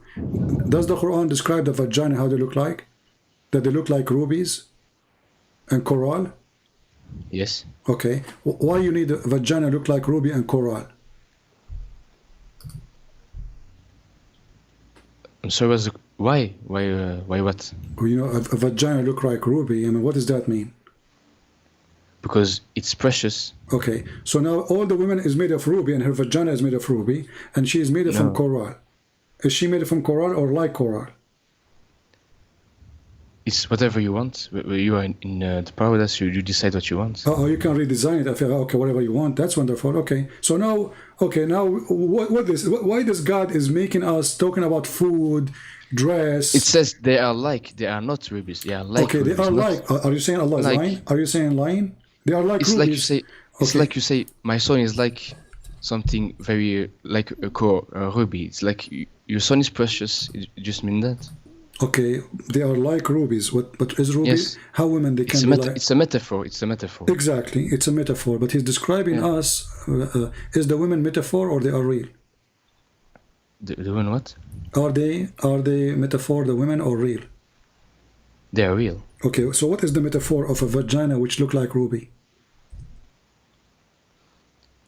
It means that it is like a ruby. It's precious.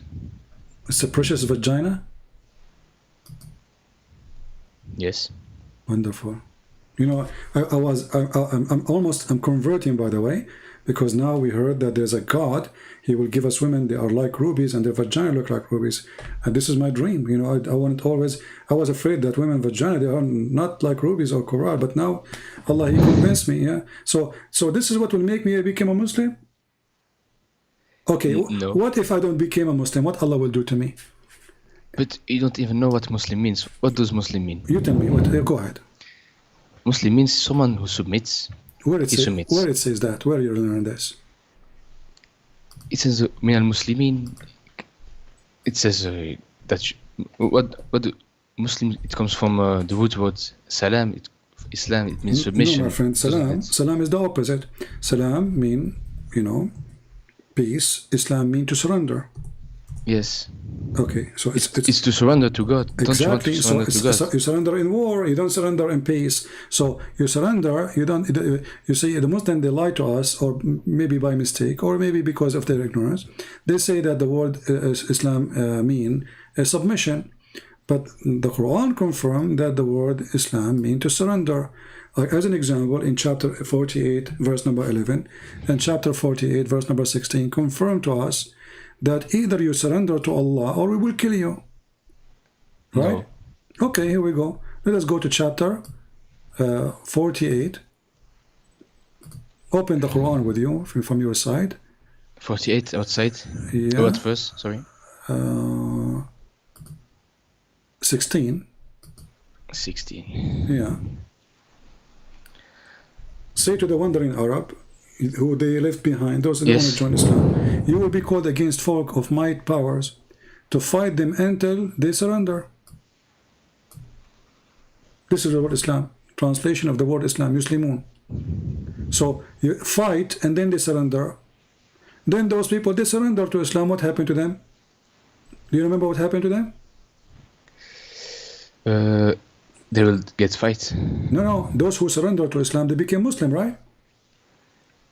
Yes. Okay. Is the one who is a Muslim is a believer or not a believer? He's a believer. The Quran says no. The Quran no, wait. What? No. The Quran someone who submits, he can submit to anything. He doesn't have to be a believer. No. Somebody he surrendered to Allah. Is he a believer or not? Not necessarily. So how you submit to Allah or you surrender to Allah and you are not a believer? How that happen? Belief is expressed by saying I believe in God. Okay. It's simple. So if the Arab they say I believe in Allah, is that make him a believer or not? Yes. Okay, the Quran didn't agree with you. In chapter 49, verse number 14 says, the wandering Arab, the Bedouin, they say we believe. They believe what? In Islam. They said that to Muhammad. We said the Shahada. Muhammad said to them, you believe not, but rather you say we are Muslims. So we surrender. So Muhammad saying to them, don't say we believe, say we surrender. What verse is that? Chapter 49, verse number 14. So the Quran confirmed that Muslims are forced to convert to Islam, and Muhammad is saying to them, Allah told me to tell you that you cannot lie to him. You are a bunch of liars. You convert to Islam because I was going to kill you. So don't say we believe, say we are Muslims. So in Islam, Allah teaches us that you can be a Muslim and you don't believe. That's true. But that means Islam is from the devil, because no. Look, how no? Allah is forcing you to be a hypocrite. Allah is forcing you to say either you submit to God or you submit to the Satan. They submit to God. They submit already, but they don't believe because Muhammad, he forced them by the sword. So look what happened. Allah is saying to them, not Muhammad. You say we believe. Don't say we believe. Say we are Muslims.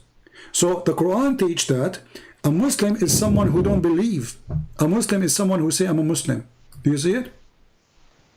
Believing is not required in Islam. It is required. Read the verse in front of you. You say you believe, but you believe not. Rather say. So Allah advising them what to say. Say we surrender, we are Muslims. No, the Arabs, they say we believe. Okay, exactly. But God Allah knows in their hearts that they have not believed. Exactly. So what Allah said to them, don't say that. Don't say we believe. Say we are Muslims. So Allah is correcting them, saying, don't say we believe. Say we are Muslims. Yes, because they have not.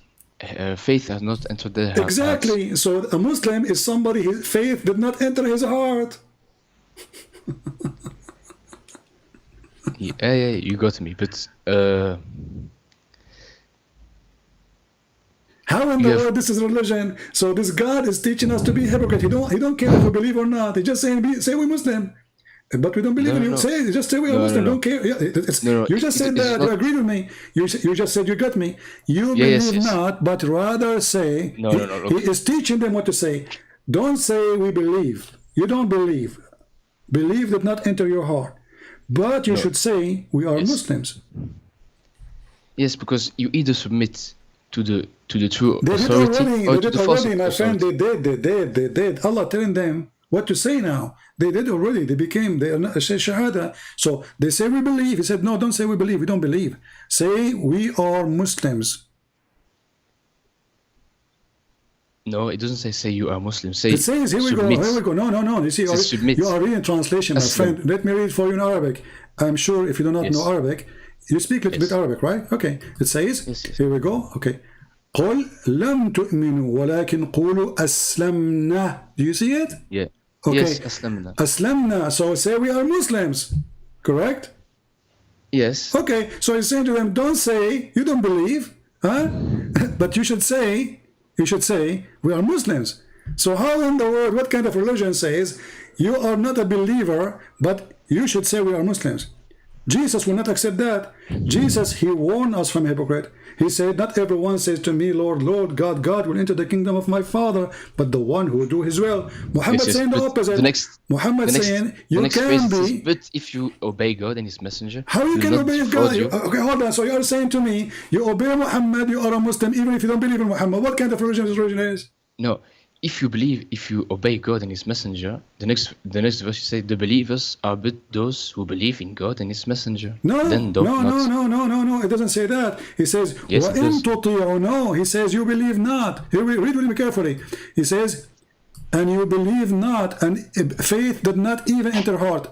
Yet, no, I'm talking about listen. 15, He's talking. The next verse. He's talking to the same people. Yet, if you obey Allah and his messenger, you will not withhold from your deed. So Allah promising them, even if you don't believe in me, even your heart never have faith, you just obey Muhammad. No, look. It's like, do you believe in your government?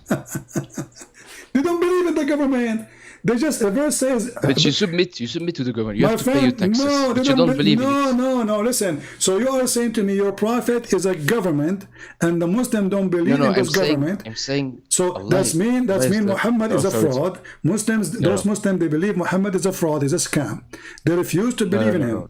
Muhammad, he said to them, Allah told me, as long you obey me, it's okay. The verse says that in front of you. But obeying the messenger means obeying God. No problem. But they don't believe in this God and they don't believe in this messenger. So they don't have to, guys. Did you hear it? They don't have to. So a good Muslim is the one who don't have to believe in Allah. He don't have to believe in that God, but he obey God. That's it. Okay, it's good. No problem. Don't jump to conclusion too fast. You are the one who please. said that. You said you don't have to. But you have not let me speak. Always you. No, you are talking from now. We are complaining. We are talking for the last hour, me and you, and we didn't change the way we talk, and now you are complaining because you're in the corner. So in life, you either submit to the evil or to the good. Okay, okay. So now those people, they did not submit to Allah. Did they submit to or not? They did submit. They did. Okay, but they don't believe in Allah, correct? They don't have to. Okay, so they did not submit then. You can't know what you see, submit, the word submit. You can't know what he believes. Submit is something you do willingly. Submit is I submit. Yes. Okay, but now you are saying to me, they don't believe. That's me, they did not submit. Muhammad, he forced them by the sword, says convert or I will kill you. No, look, it's like today in the government. You either submit to the government or you get in jail, but you don't necessarily believe in the government. Okay, you know, we covered this topic. Let me ask you, what is your education?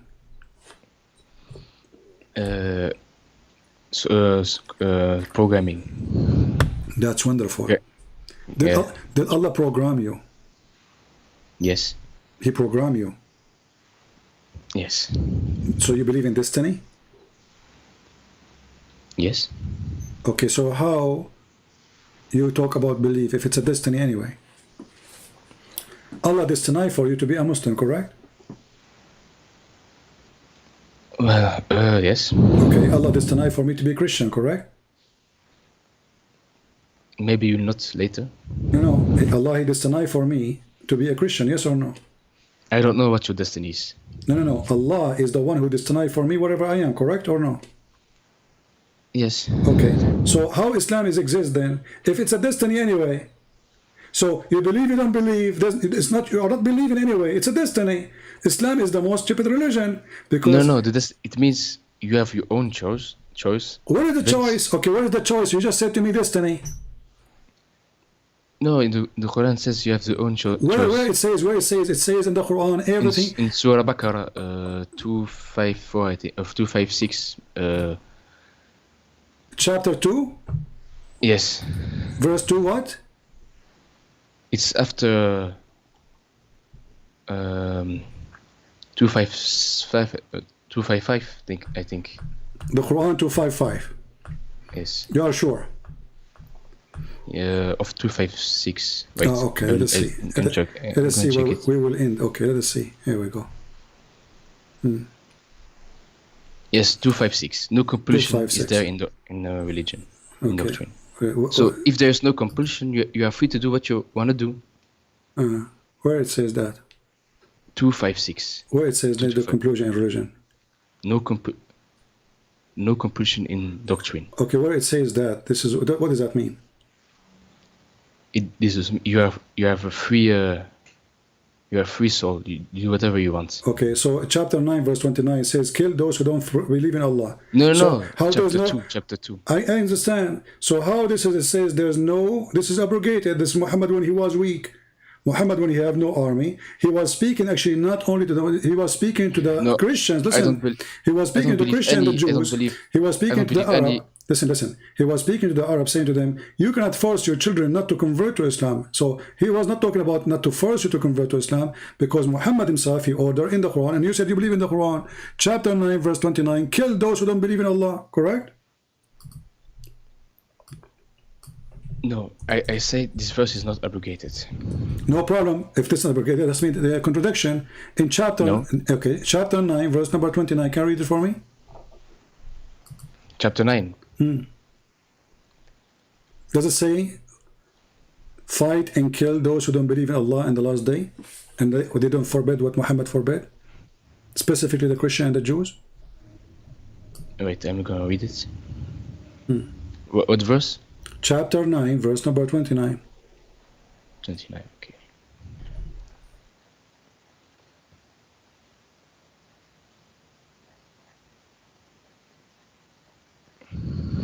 Okay. Read it for us, go ahead. So, or you heed a warning. If you be in prudent fear of God, He will make for you a division, and remove from you your evil, and forgive you, and God is one possessing tremendous of bounty. What are you reading? No, it's chapter 8, sorry. 29 you said, huh? Chapter 9, verse 29. Yes. Fight those who believe not in God or the last day. And make not unlawful what God and His messenger have made unlawful, and adhere not to the doctrine of truth. Among those in possession of the law, until they make reparation under supervision, when they are brought low. You said there is no compulsion in Islam. He's fighting them because they don't believe in Allah. They don't believe in the last day. They don't believe what is forbidden by Muhammad. In this context, it says fight when you are attacked. Where it says that? Where it says that? Where? In the previous verses. Where it says that? No. The previous verse says Muhammad is a racist. Says anyone is not a Muslim, he is najis, he's filthy. No, Muslim, it is not a race. Okay, not only that it says, the verse before it says, those who they are not Muslims are the pagan, the polytheist, adulterers, etc. Those are najis. You know what najis mean? unclean in filthy, certain contexts. filthy. So according to your religion, anyone is not Muslim is filthy. This is racist. No. No? So you think I'm a filthy now? No, because save the idolaters with whom you made a pledge, they are not deficient towards you in anything, and help you not against you. Fulfill to them their pledge to its term. God loves those who don't mix things up. Don't mix things up. Am I filthy? Am I filthy or not for you? Am I filthy for you or not? If you wage war against the truthful. Where is war? It says here, fight those who don't believe in Allah. Do you see the word war? Save the idolaters. What idolaters? Hold on. It says fight against those who believe not in Allah. Verse 4. Save the idolaters. What verse 4? Of the same chapter, Al-Tawbah. What does have to do? Actually, here Muhammad made an agreement with the Arab, and he's washing his hand from it. Actually, the real name of this chapter is Bara, not Tawbah. Bara, which means he signed an agreement with the Arab, and he washed his hand from the Arab. He says, all the agreement I signed with them, it's gone. Go kill them. Coward. No, save the idolaters who made the pledge. No, it says all the agreement we signed with them, it is gone. Go and kill for the coming 4 months.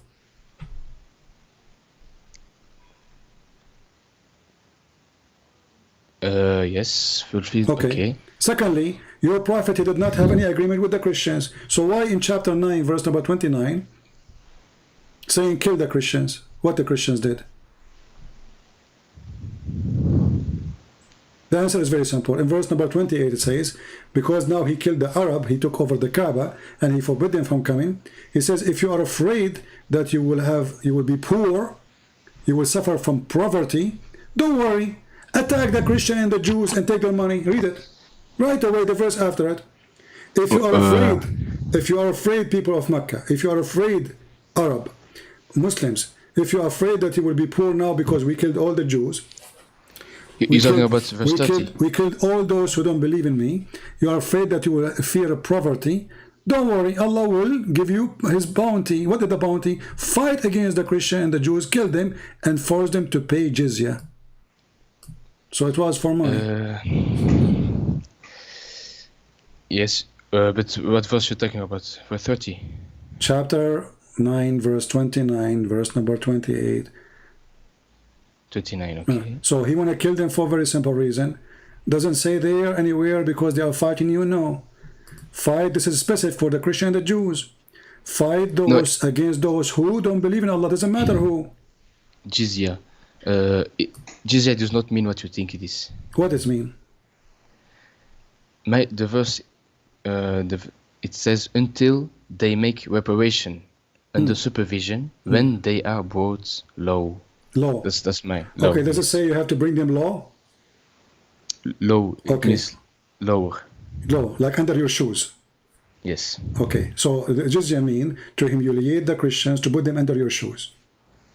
No, it means metaphorically that they have metaphorically, to be... you are going in war and you are killing them. Just metaphorically now, you are taking their country, they are taking their money, you are taking their women, and now you are saying to me metaphorically, and it says you have to bring them low. And I say to you, it's mean put them under your shoes. You said yes. This metaphorically now? Wait. Let me just process the verse. Metaphorically. Anyway, my friend, take care. I'm here for long, and it's time. That's enough for today. So, this is what happened. This kid, he don't want to read interpretation. He don't want to read, because reading interpretation is going to make him look bad. So we did our best without going reading interpretation. It's obvious. I'm not going to hold you from being a fool. You want to be a fool, this is your business. But don't waste my time. Your prophet is an evil man. Extremely evil. From sex with the children to rape, stealing the money, flirting with the wife of his son. A very filthy man. And a liar. The Jews say Uzayr, the son of Allah. Where we can find that in the Bible? Where we can find that the Jews, they worship a person, his name is Uzayr. Mental. He's looking for excuse to kill them. And the Christian, they say the Messiah, the Son of Allah. So you kill them? Yes. And then he said to you, go to chapter 2, verse number 256, says, there's no conclusion in Islam. That is a joke. That is a verse Muhammad, he said the opposite way. You cannot force your children not to convert to Islam, not the opposite, because Muhammad said, go and kill them. And Muhammad, he made it clear. This is why he don't want the hadith. You see, when the Muslims, they say, I accept only the Quran, that's because they are ashamed of their prophet. It's a clear sign of being ashamed. Muhammad, he said, I've been victorious by terror. He's proud about it. The first terrorist is Muhammad, not ISIS. You see it? All of this is sahih. He's a terrorist.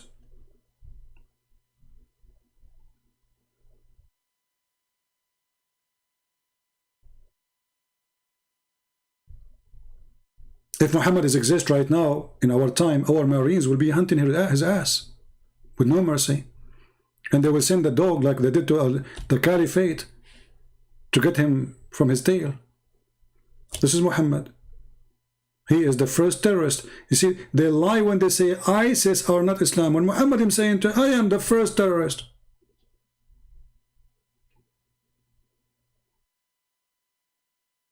All those are authentic. Even he says that people did terrify because of my terror from a distance of 1 month journey. 1 month journey. Imagine how filthy he is. People are terrified when they hear that Muhammad is 1 month journey. Not anymore. Come to Muhammad. Not 1 month journey, 1 day journey. You'll see what we will do to you.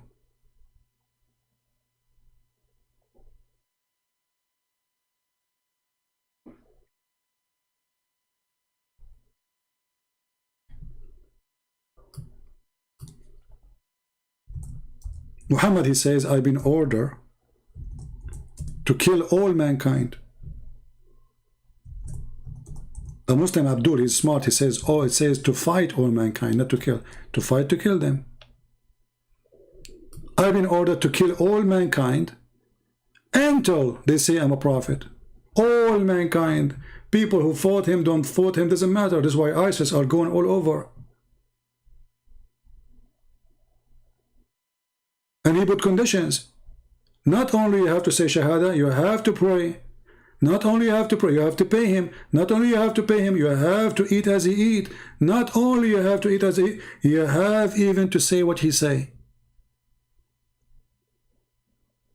And then, and only then, their blood is safe from the filthy Muhammad. Criminal.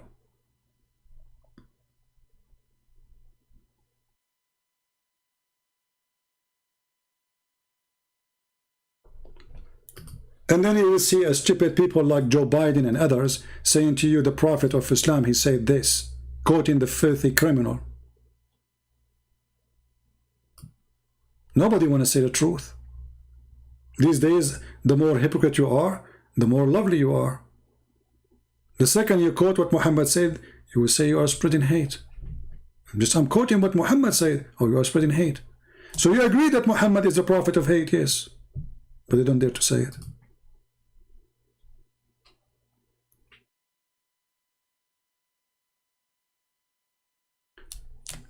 I consider anyone who don't believe in the hadith and tafsir is out of Islam already.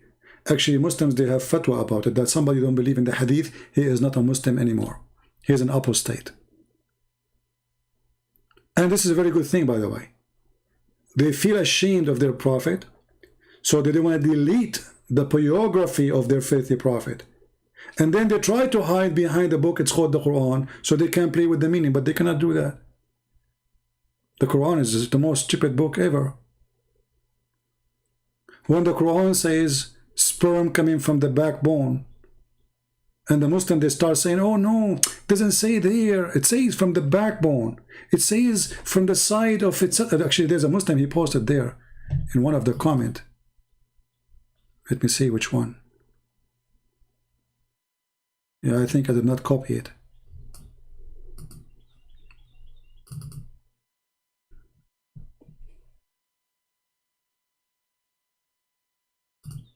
Very stupid religion. We can demolish Islam very easy. You believe in the Quran, you don't believe in the Quran, you believe in the Hadith or not, who care? We have tons of evidence that Muhammad is a fraud. All cult leaders, they share one thing. They want your money and they want your wife panty. All of them. And Muhammad is no exception.